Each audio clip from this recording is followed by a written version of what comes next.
Ici dans cette vidéo, je vais vous montrer donc les caractéristiques d'une bonne levure fraîche. Ça sert à rien de lancer une PLF ou une brioche si les qualités ne sont pas là. Donc ici évidemment c'est un cube qu'on peut acheter dans le grand commerce ou chez votre boulanger, et c'est de la levure tout simplement fraîche. Donc qui dit levure dit biologique, donc c'est vivant. La levure a besoin d'un certain nombre de choses pour réagir. De la matière organique évidemment, de l'humidité, de la chaleur évidemment et de l'oxygène. Donc il faut vraiment tous ces éléments pour que la levure puisse vraiment développer du gaz carbonique. Je vous montrerai évidemment sur une fiche document vraiment un peu plus d'informations là-dessus au niveau de technicité de la levure. Maintenant je vais surtout vous montrer les qualités organoleptiques. Donc la levure en fait compte à l'œil, déjà quand on la voit à l'œil, on peut dire qu'elle est plutôt claire. Voilà, ivoire, voilà, elle est plutôt crème, couleur crème, ivoire. Donc ça c'est déjà important de se dire, si elle est noire, eh ben ça sert à rien de commencer une préparation si la levure est trop foncée. Ensuite, donc ça c'est surtout au niveau de la vue. Qualité organoleptique, ça veut dire c'est les 5 sens. Donc au niveau de l'odeur, donc là quand on le sent, donc il y a une odeur évidemment caractéristique d'une levure, donc elle ne doit pas non plus être trop soutenue. Je pourrais pas dire que c'est agréable, ça va dépendre des gens. Il y a des gens qui adorent l'odeur de la levure, d'autres pas du tout.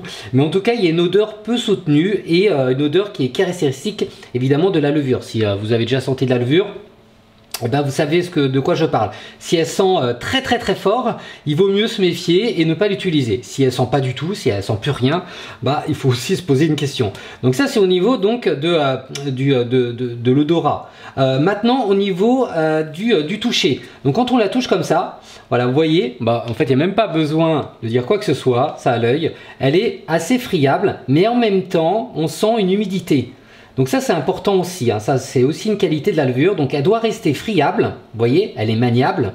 Quand on la touche comme ça, voilà, elle a une sorte de plasticité quand même, voilà, regardez là j'appuie fort, on sent quand même, voilà, là, regardez, si je fais ça, on peut quand même faire une boule, donc elle reste, il y a une plasticité, mais elle reste friable, et ça c'est très important. Si vous utilisez une levure qui n'est pas du tout friable, c'est-à-dire même liquide, ça peut arriver quand vous la congelez, et du coup la levure s'est abîmée, et ben du coup c'est pareil, ça sert à rien de faire une PLF ou une brioche ou autre préparation avec de la levure avec ce type de produit qui n'est pas conforme. Donc ça c'est aussi important de se le dire toujours, qualité organoleptique. Donc au niveau de la vue, on l'a vu, au niveau de l'odorat, on l'a aussi senti, au niveau du toucher, donc ça c'est bon, elle doit être humide aussi, donc voilà. Ensuite, qu'est-ce qu'on a? Bon, après, au niveau de l'ouïe, bon, il n'y a pas grand-chose à dire. Voilà, on sent qu'elle se casse. Voilà. Là, on dit qualité organoleptique parce qu'on fait appel à nos sens pour déterminer la qualité d'un produit. Voilà pour ça. Maintenant, dans une recette, quand il y a marqué 20 grammes de levure, c'est pas toujours 20 grammes. S'il fait très chaud à l'examen par exemple, il va faire vraiment très chaud, humide, voilà, c'est un peu la canicule. En plus il y a eu des orages la veille, donc c'est très humide. Bah, du coup, au lieu de mettre 20 grammes, vous pouvez mettre 18 grammes, vous pouvez mettre 2 grammes de moins, voire même 3 grammes de moins, il n'y a pas de problème. Vice versa, admettons, il fait vraiment très froid, c'est l'hiver, chez vous il fait froid, vous allez avoir du mal que la levure puisse bien réagir, vous pouvez rajouter 1, 2, 3 grammes de plus. Mais attention, il ne faut pas exagérer. Si vous mettez trop de levure, ça va sentir au niveau du produit. Donc, on peut jouer sur voilà, 3 grammes de moins, 3 grammes de plus. C'est quelque chose qui est tout à fait faisable dans toutes les préparations à base de levure biologique.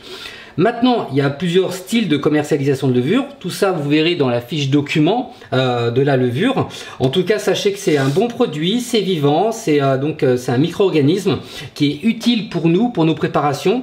Donc voilà pour tout ce qui est levure. J'espère que cette petite vidéo vous permettra d'y voir plus clair. N'hésitez pas, si vous avez des interrogations à me poser, vous pouvez me poser des questions via le groupe ou sur le forum et j'y répondrai, ou même sur WhatsApp.